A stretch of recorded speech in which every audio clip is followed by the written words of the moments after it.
Guys, nagluto ako ng sitaw. Ayan, gigisahin ko po yan sa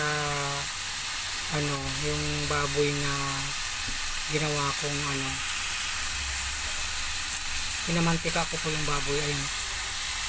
Nilagay ko po yung sitaw, kusa po siyang maluluto dyan sa kawali na yan. Hindi mo kailangan sabawan ng tubig. Ayan. Yan po yung pinamantika ko yung baboy. Pagkaluto na po yung sitaw at malambot na, saka po natin ilalagay yan. Guys, yan guys, linagay ko na yung pinamantika nating baboy. Ayan, linagay ko na po yung sa sitaw kasi malambot na po yung sitaw mga guys.